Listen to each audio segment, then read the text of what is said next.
Today I'm out and about in my car, so I want to do a quick video while I'm sitting in the car waiting for my husband to come out. So today I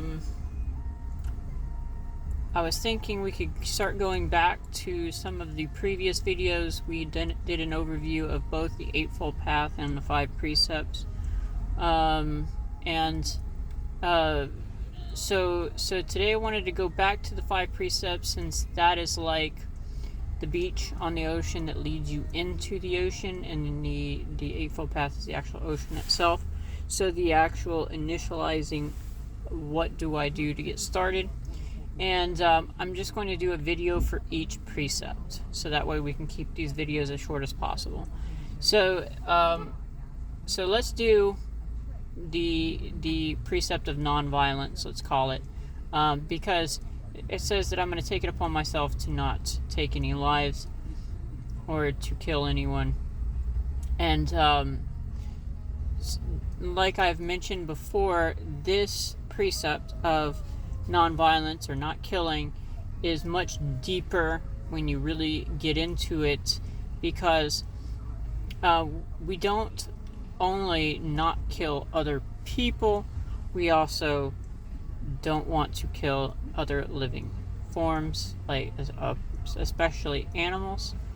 This leads to most Buddhists partaking in a vegetarian diet, because you do not want to be the reason why those animals have suffered and died. So we don't kill for food.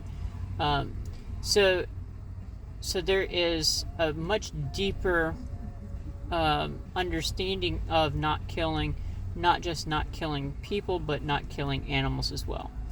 And really, when you really get down to the heart of it, what is supposed to be produced is an understanding of our connectedness to all life forms, and a love and compassion for all life forms, not just humans.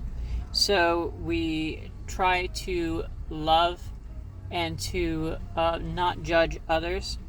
Now, in Buddhism particularly, because we don't have the sin concept, it's much easier intellectually to not judge. And back in the days when I used to be a Christian, I had a really hard time not judging people, because I wanted to obey the laws, and I wanted to obey the things that my religion taught me, and say, so this is a sin, so I don't want to do it. But then if you see somebody doing things that you've interpreted as a sin, it's really hard not to judge them. And you work at it, and you struggle with it, and some people are better at it than others. They have their ways that they go through that mentally to not judge.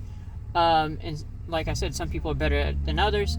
I always struggled with it because I was trying not to judge, but then you'd see people doing things that I had interpreted as a sin, and be like, okay, but they're doing this, so, do they not know? Do they, are they just not Christians?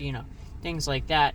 As a Buddhist, I have found that it's really easy not to judge people, because there is no real sin concept. It's more of, like I have mentioned before, just, not, I take it upon myself to not cause suffering to others or to myself.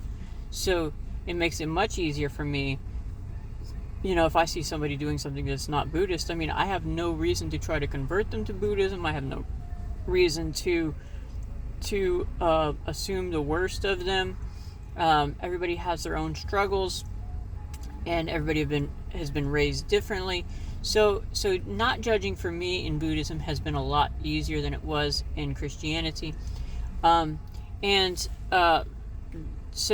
there is this love and compassion that kind of sprouts from this nonviolence. Now, vegetarianism. So some areas or sects within Buddhism will go to complete veganism as well. I believe Tibetan monks typically are vegan. So there's been maybe some discrepancy depending upon what sect of Buddhism you are looking at and talking to, whether they think it's complete vegetarianism or veganism that is best, and that should be upon your own conscience, what you think is best for yourself. I have done the vegetarian side. I do partake in dairy products, and I do eat eggs. But I don't judge anybody depending on where they're at. Everybody has their own thing. Also, I read some historical, we'll just call them historical documents. About the Buddha and his the Buddha's statements on whether to be a vegetarian or not. And one of the things that the Buddha taught about it was that if somebody offers you meat and they did not kill it for you, they were eating it anyways, you could eat it. But if somebody says, hey, let me go out and kill this cow and make you a delicious meal, then you can't eat it, and you'd have to refuse it. So there is some leeway in there as well as far as eating meat.